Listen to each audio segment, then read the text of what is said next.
Welcome to the Putback here on SNY.TV. I'm Ian Begley, SNY's NBA insider and host of the show. We're going to get into a lot over the next 30, 40 minutes. We've got a great guest with us today, Keith Smith, NBA salary cap expert. You can find his work at Spotrac. You can also hear him on the front office show. Keith does a great job breaking down the numbers for every team across the NBA and just vital information for all NBA fans. And so we're excited to have Keith with us. We're going to get into the Knicks' financial situation this season and beyond. But as always, we start with the baseline. The Knicks inked Mikal Bridges to a 4-year, $150 million extension, taking care of a key piece of offseason business recently. And this was last week, I believe. And Bridges took $6 million less than the max. And I know that, people reading that probably laugh at it because you say he still has $150 million. What's $6 million?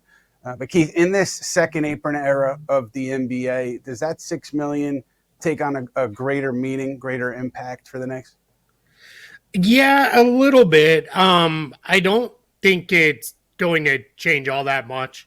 That just isn't a big enough number that'll swing things. That said, as we saw last year, as we're seeing play out right now, the Knicks have gotten themselves in a situation where they've worked under pretty tight margins.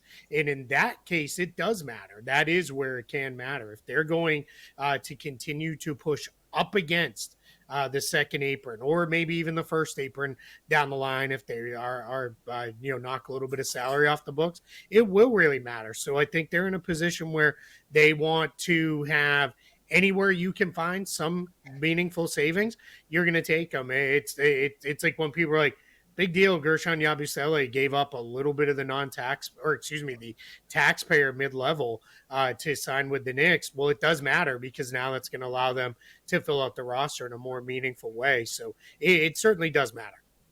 And is there a scenario where, let's say, it keeps them out of, let's say, the second apron, thereby allowing them to have different tools in the tool chest to go after free agents, do different things in trades, or is that not so much relevant to this particular number?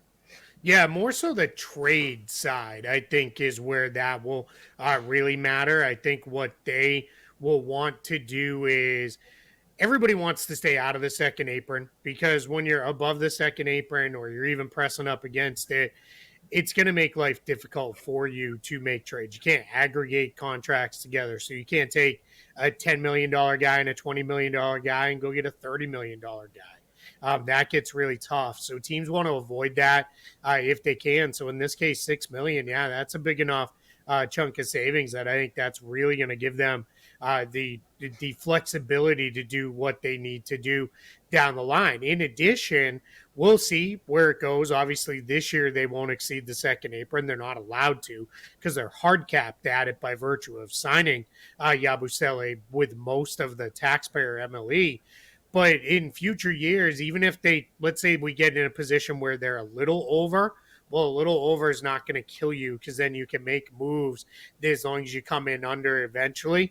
That's what really matters. So I think we're going to see them in a position where they're going to keep managing the books right down to the dollar because they're trying to maximize every bit they can spend. Yeah, it's a fascinating dynamic, I think, for the cap, and the experts like yourself break it down so well because things have changed so in such a big way with the second apron era. And that trade kicker that Bridges has 5.7% essentially allows him to get back the $6 million, I think, that he left on the table. Does that make sense to you in terms of the way that was negotiated? Yeah, we've seen some interesting things with trade kickers this year that we hadn't seen before. I think I'll answer your Bridges one first, and then I'll give you another even funnier example is with Bridges, basically if he gets traded, he's going to get back the money he gave up to stay with the Knicks. In theory, gave up, right? We use that terminology. We don't know. We weren't in the room, but we assume that's a little bit of the difference there. And then we saw Dorian Finney-Smith in his Rockets contract took one of the oddest trade bonuses I've ever seen. And when we got deeper into it at Summer League, we realized, oh, that makes up for the difference in taxes if he's traded from Texas that doesn't have state taxes to most other places. So that was how they got it. So certainly we're seeing teams and players and agents get really creative in the way they put these things together. That's fun. That's fun. You got to get the CPA on the phone during those negotiations. And correct me if I'm wrong, Keith. Mikal, now that the deal is done, can't be traded until early February. Is it a 6-month time period? Yep. So 6 months for him. Anytime a player extends for more money than what would be allowed in an extended trade transaction, and that's getting very deep into the weeds, but that's what triggers a 6-month restriction. So that's where we see Bridges with that 6-month restriction. I don't think it's going to matter because I don't think they're trading him anyway. But if they did get to a point where they did want to trade him, that restriction will expire ahead of the trade deadline this year. So if there was a point where it was like, you know what, it's just not working out and we need to move him to do something, then they absolutely can do that. But he's not very unlikely to be going anywhere because generally teams don't sign these extensions with the idea of turning around and trading the guy right away. Yes, we did see it somewhat, not apples to apples, the RJ Barrett extension a couple of years ago before in those Donovan Mitchell negotiations. He ended up getting moved, but it wasn't like they signed him so they could move him the day that he was eligible to be traded. Similar with Bridges here. This was a statement by the Knicks that Mikal's a part of our future. We feel secure with him being part of our future. Obviously, you traded a lot of draft capital to get him over here from Brooklyn. I would think anybody over there, if they were given an honest assessment, would say it was an up and down regular season, some really, really strong moments in the postseason for Bridges. And so this is what the Knicks are saying is Bridges is here to stay. Certainly not going to be moved in any kind of a pre-regular season trade. And again, as Keith said, maybe things go sideways, go off the rails in some way, shape, or form, and you move him before the deadline. But the idea is that he is here, and he's here for the foreseeable future. And then Jalen Brunson last summer obviously took the haircut, agreed to that extension that he was eligible for instead of waiting it out and testing free agency. And when you look at that deal and where the Knicks are now and how the books look kind of moving forward, would they have been able to do the Bridges deal and stay in a comfortable position financially had Brunson not taken that haircut, not taken that team extension? I mean, how did that impact their books and their moves moving forward?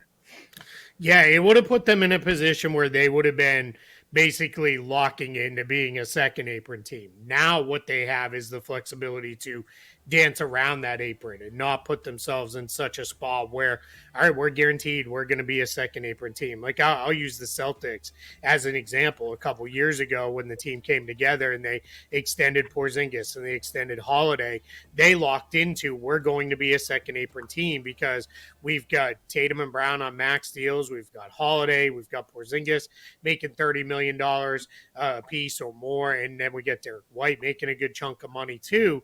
So they had locked in for at least a couple years. In this position for the Knicks, what they were able to do because Brunson took less, that allows them to operate as, all right, we may be able to kind of at least dance around the second apron. They obviously are doing that this year.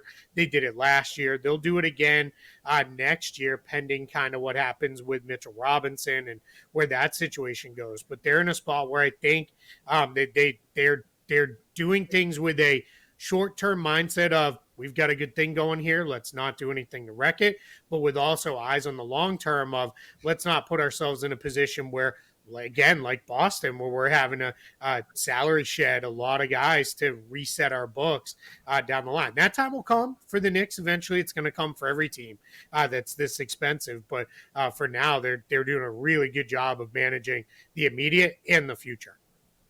You bring up Mitchell Robinson, Knicks now with the Bridges extension, 6 core players, 30 or under, all under contract through 26, 27. So that's a commitment to this group. And with Robinson, I can't say that I have a strong read on whether the Knicks will or won't extend him. Obviously, he's extension eligible. Just the early kind of chatter as far as people that I've spoken to. Mitchell Robinson obviously going to be here. The Knicks want him here. The Knicks, if they didn't want him here, you can't really trade him at this point because then who's your backup center? But from an extension perspective, if I had to guess, I would guess that this thing kind of goes into the season, and it's a little bit of a wait and see approach. Robinson, obviously, stellar offensive rebounder, stellar defender. Health issues have been, a part of his story, and so if I had to guess, that's what I would guess, that this thing goes into the season with no extension. But we'll see how things shake out over the next few weeks. Now, if they did extend Mitchell Robinson, Keith, then they're going into that second apron. Is that correct? Yeah, but barring some other move that comes Right. that gets them off money. But yeah, if we're saying we've got the guys we've got that are under contract, and to be clear, this would be for next season, the 26-27 Yes. season. If they extend Mitchell Robinson at any kind of reasonable number, which is essentially what he's on now or more, they're going to be a second apron team, because I don't see them starting to move off money for other guys just to get that done to avoid it. But again, so I've gotten fond of referring to the second apron is like Las Vegas. It's fun to visit. It's okay to visit it for a little bit, but if you stay there too long, it's going to get really expensive and it's going to get really painful. So you got to be careful, right? So if you dip into the second apron for a year or two, you're okay. You're fine. You're not going to have any issues. If you stay for too long, that's when you're going to start getting the draft pick penalties and frozen picks and picks moved to the end of the round, in addition to all the financial penalties and then the roster restrictions, as far as you can't really sign free agents that make more than the minimum. You're kind of limited in your trade options. It gets really tough to build out a team. But yeah, if the Knicks re-sign Mitchell Robinson or extend him and get him on a deal and they go into the second apron for a couple years, it's not the end of the world. You just have to have an exit plan on the backside. Or if you're winning titles, no one's going to really care, and you just kind of keep rolling things forward and you figure it out, which is what I think the plan was for Boston. But obviously, they didn't win the titles. Tatum got hurt, and now they started their exit plan. We've seen a couple other teams. Milwaukee did their exit plan to get out of the second apron. Phoenix did that as they reset their roster. So again, teams are they're gonna visit, but they're not gonna stay very long. Mm-hmm, mm-hmm. And it's interesting, if an ownership group, let's say the Knicks win a title, and I'm sure that no one is going to care about second apron and the money that it might cost to keep a title-winning group together in New York. And if they start to calculate things with that second apron in mind, I'm sure Knicks fans will pull the hair out of their head. So it creates an interesting dynamic for ownership, for front offices, for players, for everybody touching the league. And so in the here and now, though, we're talking about summers ahead where the Knicks may or may not be above that second apron. Obviously, this year, you mentioned it, Keith, hard capped at the second apron. And so where they are now is they have what? Not a lot of money between where their team salary is now and that second apron. They have a little bit to play with, Keith. About $3.7 million. Yeah, not a lot. And so you do have two spots here, and I think one, it's obvious, is going to go to one of to a player on a rookie minimum, and then I think you'll get a veteran's minimum in there. I may need you to correct a mistake for me here. Is Kevin McCullough eligible for that rookie minimum? He's not eligible. So he has a year of service now because he was on a 2-way contract last year. So that would put him as a 1-year service player. So it's a slight bump. It's a little over $2 million that he would get, a little less than the veteran minimum amount. And then the big question that's been asked is, can he do that second round pick exception? And I'm under the belief, and I confirmed this with a handful of people around the league, that he is not eligible to do that because he's already signed one contract. That needs to be an initial contract signed by the player. So the Knicks still have his rights. They can bring him back on a 2-way. They can bring him back on a 1 year minimum contract. Again, that's about $2 million or so there, but it starts to get, that window gets real tight. And as we saw, they kind of walked that tightrope last year with managing it right down to the day of, all right, we've got 14 days that we can be under 14 players, and we're going to push it here, and then we're going to call up somebody from the G League. I believe it was Matt Ryan was one of the guys came up and did it was before 10-day contracts were allowed. I call them pseudo 10 days, which are, hey, I'm signing you to a non-guaranteed deal, but you're not staying for more than, I think it was 13, 14 days, and then we're going to reset our clock, and we'll go that way. So they're really good about managing that tight to that apron. But yeah, with McCullough, it's going to be a little harder to fit him. My guess is you would see someone more like Mohamed Diawara or James Najee, who are eligible for that true minimum contract or the second round pick exception, because they've never signed a deal yet in the NBA. And then, like you said, a veteran minimum guy comes in and takes kind of the I'll say the next to last spot, because that rookie guy is probably going to be in that last roster spot if we think about it that way. Right. And so, if just to take it one step further, if they did McCullough and they signed him to his minimum, which is not that rookie minimum, they would not be able to sign, let's say, a Landry Shamet to a veteran's minimum and stay under the second apron. Would that prohibit them from doing that? And I don't want you to take your calculator out, but I'm just curious. No, I got it all right here, right in front of me. I prepped and prepared. Thank you. Yeah. So that minimum for McCullough would be a little over $2 million, about 50,000 over $2 million. But like we said, they're 3.7 under, so that's going to leave you only with 1.7. A veteran minimum is about 2.3 million. So without boring everybody to tears, I know we're getting ready for back to school here, but we won't teach a math class on everybody. That doesn't fit, right? So what you'd be doing is you'd be saying, kind of like they did a year ago, where it is, hey, we're going to bring you in, but go hang out in the G League for a few months. Then when we're able with a prorated minimum deal, now we'll sign you. We'll see. Maybe that is the direction they go.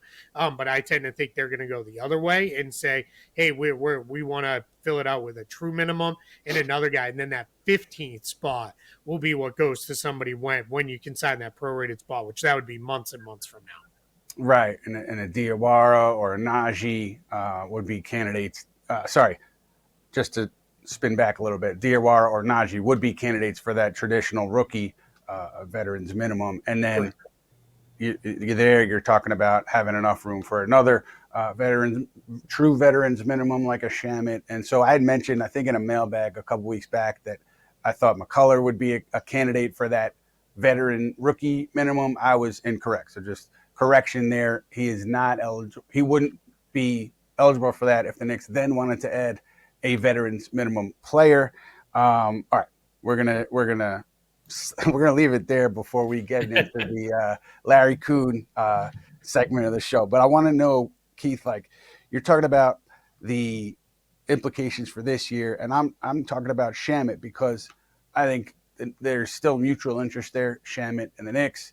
I do think that, like, if I'm guessing that it ends up with Shamet getting one of those spots, and that's why I keep mentioning his name, just because I think it'll end up that way, unless there's a change in thinking, significant change in thinking. I do think it'll end up that way. I think there's a lot of support internally for bringing Shamet back. I think that there's a lot of respect for what he did last year with that shoulder injury, getting back on the floor, impacting things in the postseason when he came back in the rotation after not being in it for so long.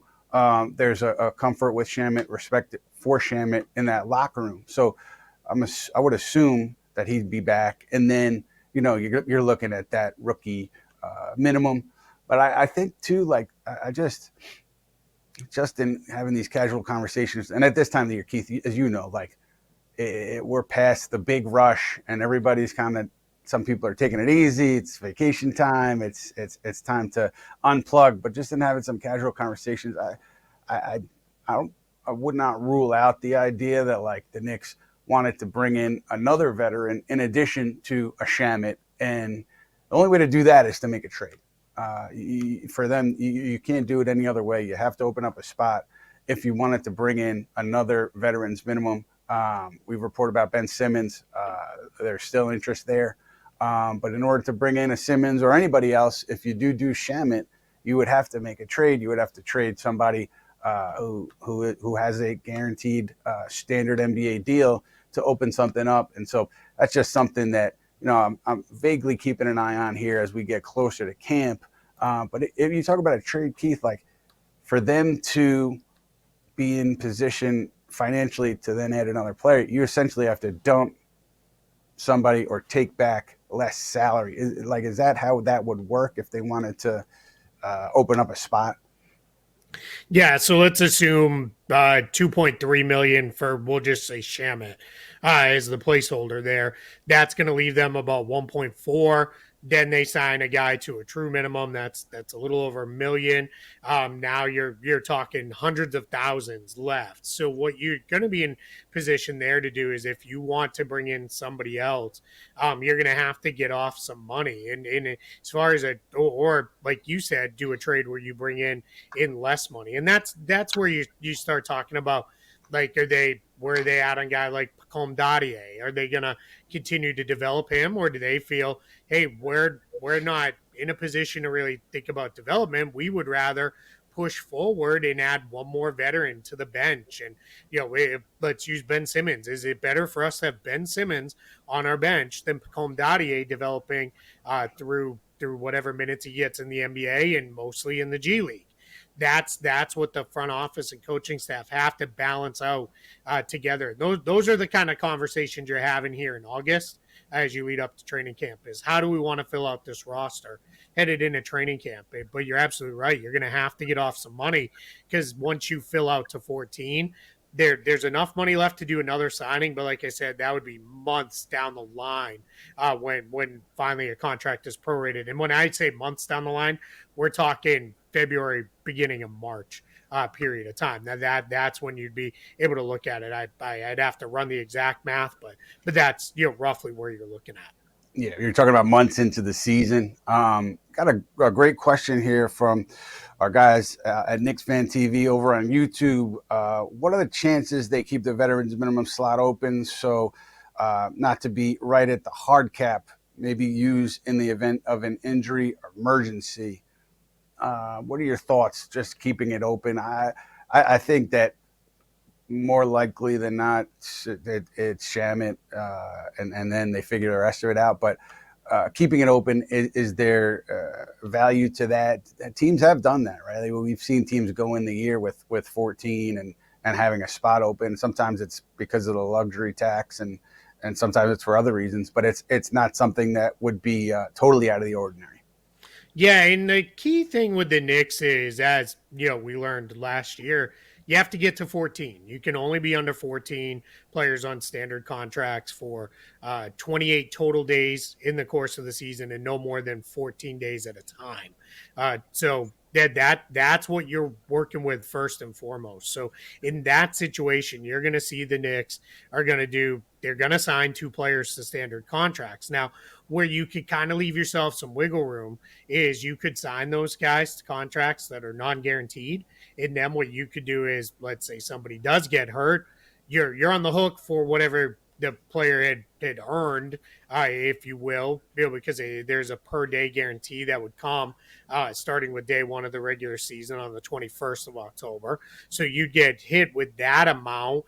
But if a guy got hurt 2 weeks into the season, you could waive him. You're on the hook for 2 weeks of salary, but that's going to free up enough to go sign the next guy that you want to bring in instead. So that's the way I think it's more likely that they'll do that. And again, I think they want to be very careful, because I've had some suggest to me, could they go with Diawara and Najee, and that's how you fill it out and have a lot of money left under the hard cap there. And you certainly could go that way, but I think the Knicks, as a title contender, are going to be very cautious of, they don't want their 11th through 14th guys in this case being all guys who are rookies or guys who don't have much NBA experience, because I think they know in order to win a title, you've got to have 100 games of depth. You have to get through both the regular season and the postseason.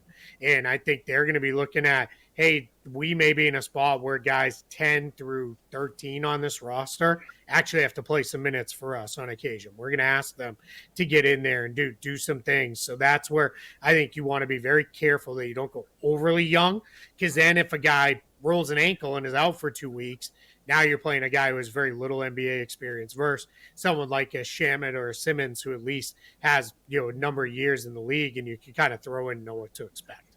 Yeah, I think that's a great point. I do think that's kind of where things sit with the Knicks in terms of going overly young, so to speak. I think you hit it right on the head. And we talked about Ben Simmons. We talked about Landry Shamet. And then I'm wondering, is there a potential for a bigger splash? Friend of the show, Yossi Goslin, said the Knicks' best chance of making a big splash would be between now and the 2026 trade deadline. Do you see that window as well? I mean, to me, they've put things in place here to have this core together. But, things change constantly in the league. So is that a window where they could make a bigger trade? Yeah, I always like to say it looks awesome having all these contracts lined up for years together, and rarely does it play out like that. Somebody ends up going, whether it's they want a bigger role or they want more money than the team can give them, or the team has a chance at somebody else. And I agree with Yossi, because I think he's got the right read on it, because as we talked about, I don't think we're going to see Mitchell Robinson just walk. So if they re-sign him or they extend him, they're very likely to be a second apron team next year. Now, we've seen teams that are second apron teams make big moves and do other things, but it's very difficult. It's hard to do those things when you're in that position. You'd just rather not be. So their real window right now, before those second apron restrictions probably do land on them a year from now, is to do that before we get to the trade deadline. Now, big is, what does that mean? I don't think it's Brunson, Bridges, and Anunoby. Could it be Towns if they're, hey, this just isn't working, this isn't where we want to go? Maybe he's insistent on, I need a max and I'm not going to do any kind of pay cut. Maybe things get a little sideways with that in the negotiations and they want to go there. Is there a position where they look and say, hey, Josh Hart's money is, that's the way to get somewhere. Josh Hart and Mitchell Robinson combined are $30 million. That's the way you get there, because they can still aggregate salaries because they're below that second apron. So that is kind of the window. I personally don't know if that's what they do. If they go at that, I think it's going to be more moves around the edges. And I think what they'll do is maybe be proactive in taking one of those contracts that is bigger and maybe breaking it up into 2 or 3 players if they can, versus, hey, let's combine some guys together and go get that big fish. But that I say that right up until Giannis is available or LeBron is available, then it's all right, all bets are off. Like you kind of got to do what you got to do to try to make things happen when the superstar is there. Right. And that's what's hanging over everything right now, particularly number 34 in Milwaukee. And I know ESPN's Sham Charania has been reporting that, there's no firm decision that's been made. And just being on social media a little bit, I know it's driving Bucks fans crazy. Yeah. That's the reality, though, as far as, other teams read on this thing is there's no renewing of the vows yet. At least there hasn't been to date. And so, until teams believe that Giannis is totally off the table, they're going to be, operating. Some teams will be operating with the idea that, hey, we need to be prepared if he becomes available to strike. And so that's just a reality of where things sit here mid-August. And again, I feel bad for the Buck fan out there because they just want things to be settled. They want their hometown star to remain in Milwaukee and continue to compete for titles. But I don't think, at least no one has intel that I've spoken with right now, that things are fully settled and everybody's locked in to go to into training camp and compete for a title up in Milwaukee. So yeah, that you mentioned it, and that is one that's hanging over the league. Do you, in your conversations, have you picked up anything opposite that, or are you hearing the same thing? What are you thinking? Yeah, same kind of thing. Now, some of it I would characterize as more informed speculation Hmm. than actual. We know what's happening here, so Hmm. I think in that case it is. But most are what's going to happen with Giannis. Where is this gonna go? And then you get into all right. Well, let's say he does say tomorrow morning, I'm out. I'm ready to go. Well, then it is who's gonna get there. My standard answer is well, all 29 teams better be making a call and making what their best offer is. And we'll see. And then you kind of go forward from there. And you can probably, out of that 29, you probably take 20 of them off the table right away. And then you get into, all right, now we're more realistic. And that's where, yeah, I would say the Knicks are definitely in that group. They have the matching salaries. And more importantly, they're not sitting on matching salary that is what I like to just call placeholder salary because it's for a guy who can't play anymore, or a guy who's, you're just kind of riding out the contract. All their matching salaries for players are actually pretty good. And you could send to the Bucks because the Bucks, the way they've set things up, they could hard pivot very quickly into let's rebuild this thing from the bottom up. But I think they would like to stay relevant. And that's where a team like the Knicks could say, hey, we've got players X, Y, and Z that we can put into a trade and kind of keep you in that position. And maybe, oh, you don't really love having this contract on your books after you trade Giannis. Maybe we can get to a place where we can take that one back too. And that's where, again, they're going to be working around tight margins, but this front office is creative. They're aggressive. They're in a position where they know the cap in the inside and out better than most other front offices do. If there's a way to make something happen, they're going to make it happen, or they'll exhaust all avenues trying to do that. So I don't know, and I always have kind of been saying over on Front Office Show, if Giannis wanted to put an end to this, he could do it tomorrow and just Yeah. say, or today, and say, I'm staying in Milwaukee. Like I don't want to go anywhere. And until we hear that, or my point is until we actually see him in Bucks training camp, then it's going to continue to be a story. Right. Yeah, that's how I kind of see it too. And I have a question, Keith, for you specifically from my buddy at Pod Knicks. Wants to know for the pod today. Could you ask Keith if the league is regretting the second apron and has any plans to tweak it? What are your thoughts there as we are in the infancy of this thing? Yeah, it's very funny. The NBA, when they do these things with the Players Association and they put in things like the second apron, people instantly jump to, oh, this is ruining everything. And then the league fires back with, as I'm sure you've been in those press conferences with Adam Silver of, we have all-time parity in the league, right? We've, what are we on? 7, 8 different champions in a row. Nobody's repeating. We're seeing new teams emerge all the time. Thunder Pacers were in the finals.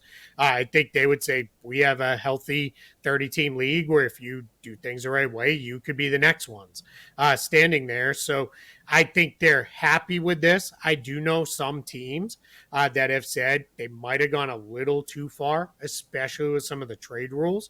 The 100% salary matching, for example, that hard caps you. This is a first apron thing, but there's been suggestions of maybe that should be a second apron thing, that triggers a second apron hard cap just to free up the trade rules. But I'll also say this. We went into the trade deadline with a number of people saying this is going to be a dud. Nothing's going to happen because everybody's capped out and we've got all these aprons and hard caps. And Luka got traded and Jimmy Butler got traded and all these crazy things happen. So the NBA, I always go to Jurassic Park, one of my favorites. Life finds a way, right? They find a way to make things happen.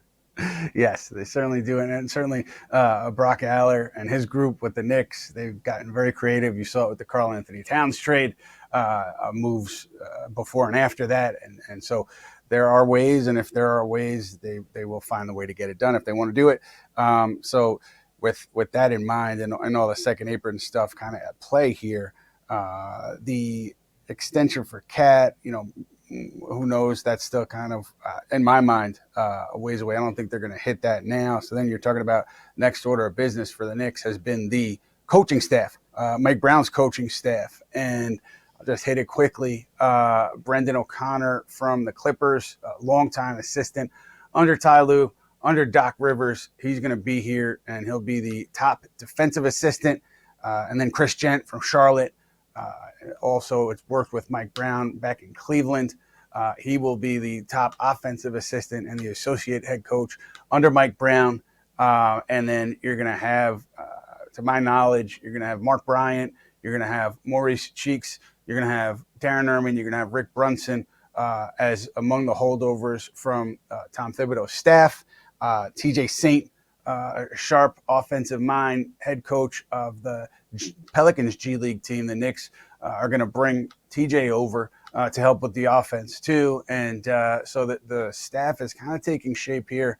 I believe those two hires were the big ones in Gent and O'Connor, and we'll see how Mike Brown fills things out from here. But I think that's where things sit with the staff. I don't think there's anything else major percolating. So we're going to hit a mini talkback. For the talkback section, Keith, we usually take a bunch of questions from our readers, but our talkback maestro, Matt Spenley, is sitting this one out. So I'll go with Jason Arroyo's question from YouTube.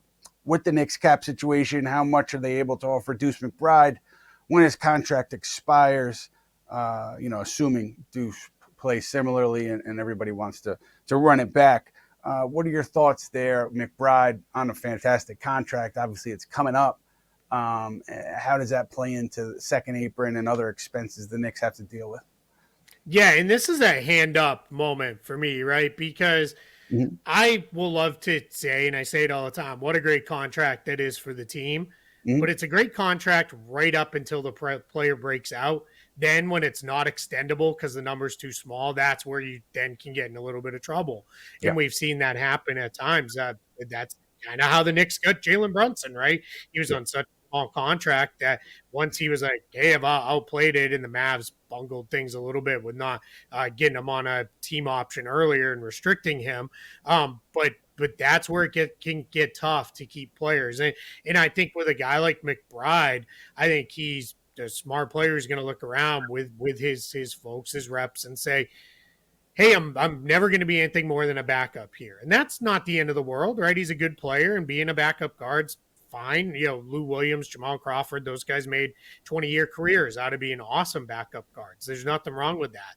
So now to what his contract is, the Knicks will have no limits. They'll have his bird rights. They'll be able to kind of give him whatever they want to, right up to in his max. And obviously won't get that high, but they'll be in a position where they can kind of just do what they need to do there if they want to keep them together. But again, this is going to become the question. It's really no different than Robinson or Towns. It just becomes, how deep into the second apron are we willing to go to keep guys together? Or are they going to look at it and say, you know what, for what we get out of McBride in a backup role, we can replace that with a veteran minimum guy, or we can replace that with Tyler Kolek, with growth, or somebody else through the draft in future years. They feel like that's where it is. All right, then that's the decision you need to make. But they're not going to have any limits put on beyond ones they kind of put on themselves as far as this is the number. And I trust them to set this is our number. We're not going above this number. And if it gets above that, they'll wish him well in his next destination. That makes a lot of sense. And I'm sure Knicks fans are going to be interested in that one because Miles McBride certainly popular with this fan base and the way he's developed since being a second round pick of this team. And he's carved himself out a role. So interesting to hear about his potential future. And Keith, before we wrap up here, a final thought. Is there anything that a team, Knicks or otherwise, outside the Knicks, any move that has to happen here for a team, either ahead of camp or on the near horizon because of a cap situation? Anything that you see as, this has to happen, it's just a matter of when, or are we past that point in the offseason? Yeah, we've still got a few hanging out there. You've got the Warriors with the Kuminga situation still unsettled. They have only 9 players under standard contracts. We spent a lot of time talking about the Knicks have to get to 14. Well, so do the Warriors, and they've got 5 spots to fill to get there. And that is a team that, reportedly Al Horford, D'Anthony Melton, maybe Gary Payton II. They've got guys lined up, but they're in a spot where they've got to make something happen there. They got to do something. But what they don't want to do is lock into deals with those guys that put a hard cap on them, and then all of a sudden maybe a team like the Nets says, "Hey, we weren't in the Kuminga sweepstakes, but now that we can make them an offer you can't match, guess what? We are in it. We're willing to go there." So that's where the Warriors got to do stuff. Speaking of the Nets, they're still miles below the salary floor, and they are going to hit that salary floor because if you don't hit the salary floor by day one of the regular season, what happens is they're going to put a cap hold for the difference on your books. You can no longer go into the regular season with $40-50 million under the cap. But the big one is you miss out on the luxury tax disbursement from the rest of the league. You won't be a part of it if you didn't hit the floor. So they will hit the floor. We know they've got some deals lined up and they're just waiting, but they're still out there. I said, Sean Mark should open free agency standing in front of the Barclays with a, sign that said, "Bring me you're tired, you're hungry, you're poor, you're bad contracts. Just send them with a draft pick." Right. And that's where I think they're in a position where they're still going to play that game. And if we get into a spot where, like the Knicks, if the Knicks are like, "Yeah, we've got these two vets we want to bring in, we want to get off a little bit of money, hand up, we'll take them, right? Let's go. Just kick us a second rounder," because the Knicks wouldn't be trading any major money out. So they're going to sit on as much as they can for as long as they can to be a facilitator. Then you've got the other free agent, Cam Thomas, restricted free agents still hanging out there, Josh Giddey, Quentin Grimes. All those teams are in positions where they're kind of managing through how much do we want to pay this guy. That's with the Bulls and the Nets. And then with the Warriors and the Sixers, it's how much do we want to pay them and how much can we pay them. So it's a little odd to be here in the middle of August, still with major things going on in the league, but I guess no longer we don't get downtime at the end of the summer anymore like we used to. This league keeps us busy right up to training camp. It's a 12-month league at this point, Keith, and Keith Smith, Spotrac, the front office show, does a fantastic job, as you just heard, breaking things down from a cap perspective, team building perspective. Great insight from Keith on all 30 teams. So be sure to check him out there. Keith, we can't thank you enough, man, for your time, for your insight on all things Knicks and jumping around the league. Really appreciate you jumping on, and that will do it for us here at the Putback. We will be back with you soon. I believe we're going to have an episode next week, so be sure to look out for that. But for Keith, I'm Ian Begley, NBA Insider with SNY. We're signing off, and we hope to see you soon.